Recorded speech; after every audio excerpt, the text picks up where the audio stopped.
see what they've both gone for. Champions? It's unanimous. Jamie, I thought, given what I've just heard you say there about Virgil van Dijk, that you might have just talked yourself into Liverpool doing it again. Well, I've just said before, he's not just one of the best centre-backs, he's one of the best players in the Premier League. You think of maybe Mo Salah, Kevin De Bruyne, Harry Kane, these sort of 5 or 6 players who we always rate as some of the best. So he will make a huge difference. And don't forget, Liverpool finished 3rd last season with no centre-backs really. So it was actually a really good achievement in the end. Now, Man City. You know, Liverpool are the one team who've broken their spell up, if you like, once in the last sort of 4 or 5 years. Now, it will be a lot to do that again, and it took a lot for Liverpool to win the title and take them so close. We're talking almost going a season losing 1 game, the year after losing 3 games. I mean, it was unbelievable consistency. But I think right now, on the back of City, what you think they still may do in the next week, as well. Who knows with Harry Kane? I think it'd be really difficult to stop them if Harry Kane went there. If Harry Kane doesn't go there and they don't have that recognised striker, you just spoke about Torres, I think it is much more of a fight. I think Chelsea are involved now, and I certainly think Liverpool are involved. Do you think, you've got City there, do you think that's with or without Kane? Or do they have to sign Harry Kane for you to think they'll be pipping everybody else? No, I think you've still got to go in Manchester City at this point just because of what they've done in the last few years. And Chelsea have still got to prove themselves. Manchester United have got to prove themselves. Liverpool have got to prove they can get back to that level they were before. We know City have been at a level, such a high level for so many years. There's nothing to tell us that they won't get to that level.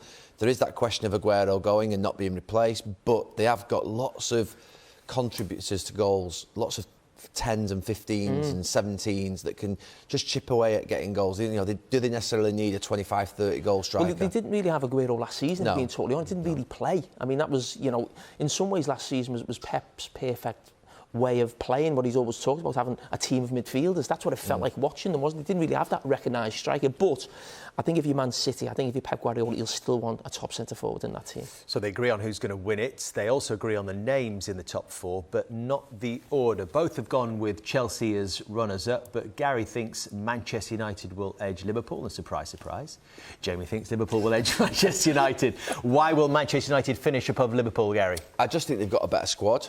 I think Liverpool have got a better first 11, no doubt. But you know Liverpool, with a couple of injuries, do have that drop in level below that, whereas Manchester United, I don't think have that drop in level in any real position. You could argue Harry Maguire, but with Varane coming in now, I still think Manchester United, if you know Greenwood's not playing, it's Rashford, it's Martial, it's Cavani, there's still loads of players in each different position. In midfield, Pogba, Fernandes, Van der Beek, Matic, McTominay, Fred, they've got 6 players in midfield, so they could lose players, they could lose 2 players in each position, and I still think they'd be really strong. You know, if they lost 2 centre-halves, they've still got Bailly, Lindelof or Varane, Maguire. They've got a good pool of centre-backs. I think they've got a strong squad, and it's just better than Liverpool's, and it will deal with injuries better than Liverpool's. I keep hearing you, Jamie, say that Manchester United shouldn't shy away of talk of winning the title, but you think they're 4th best. Why are you smirking? Smirk. Well, I actually think, I've said it before, I don't mean to be disrespectful. I think the managers of the other teams are maybe really, you know, they've got that pedigree of top clubs, you know, winning Champions Leagues, those 3 managers. So I think managers do make a huge difference. I've said this for a long time in terms of the numbers in Manchester United's squad.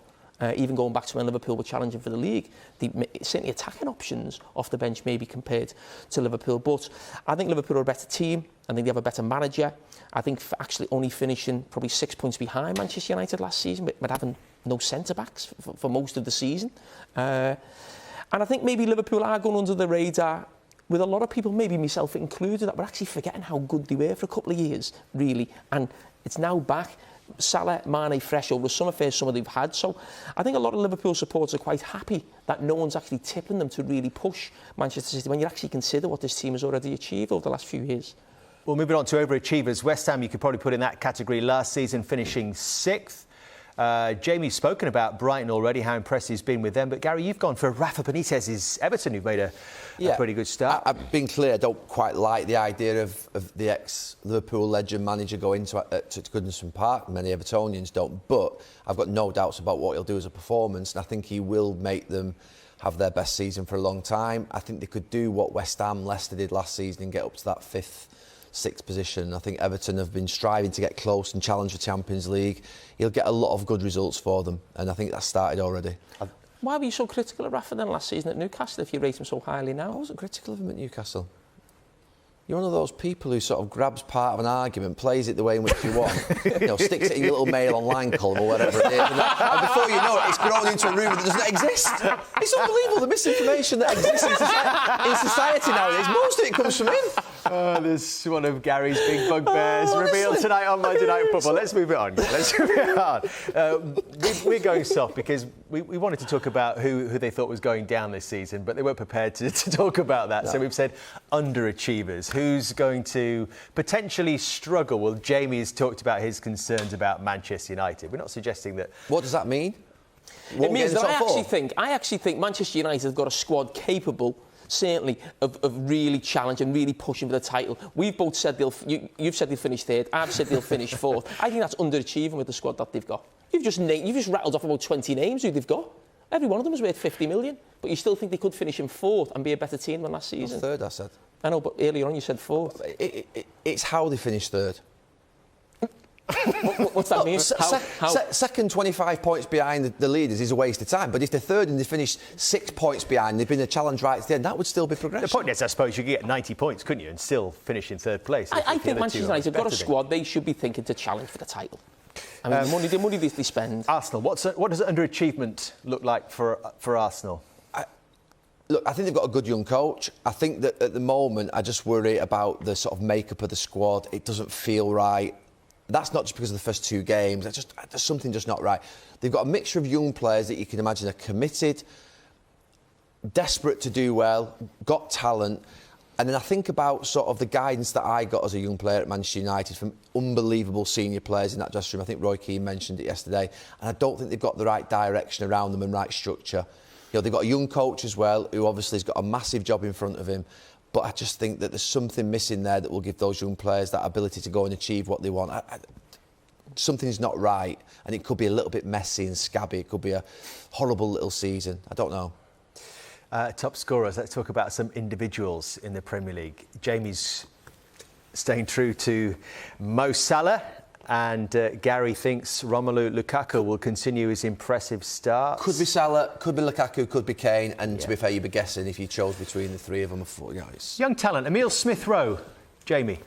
I'm a massive fan. Loved watching him last season. I think he's been outstanding, even though Arsenal made such a poor start to the season. But he was arguably the best player on the pitch in the Friday night football at Brentford. I think even some of his touches yesterday, when he took a ball in the second half and went on a little run, the way he moves with the ball, and very rarely do I see any player, even the top players, be able to receive the ball on the back foot on both sides, so he can take it with his left, then go with his right, and vice versa. And I'm a huge fan of his. What are you laughing at? Sorry, I'm thinking ahead.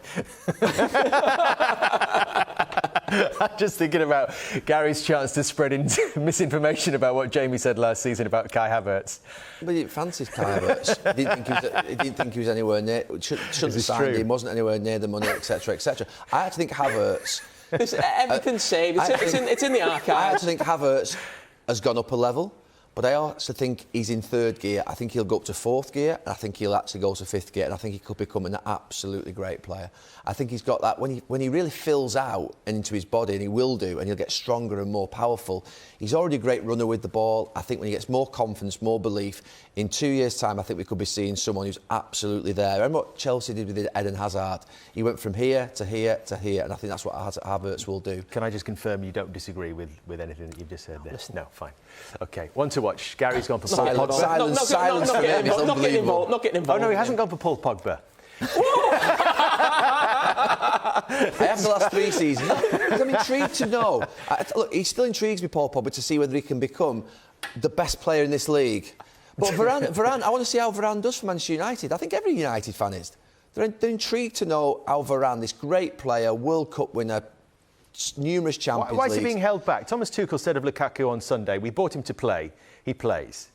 I think just letting him have a look at it. I think the confidence that he's got in Maguire and Lindelof, thinking probably he could go to Southampton and win that game with the team that he had, and just letting him have a look at the Premier League, not throwing him in too early. I do think, though, for me, the intrigue of... He's been one of the best centre-back pairings in world football for the last 5-6 years with Ramos. To see how we can build a partnership with Maguire is, I think, for me, takes Paul Pogba off the one to watch. And Paul Pogba is just, for me, is he going to go on and take Manchester United to a title? Is he going to go and, he started the season well, but is he going to go on and become the best player in the Premier League, which I think he's got in him to do, and that's why I always say one to watch. What could Jadon Sancho do for Manchester United? I think he could be a superstar, I really do. I think you look at his numbers in German football, at top leagues, at a top club.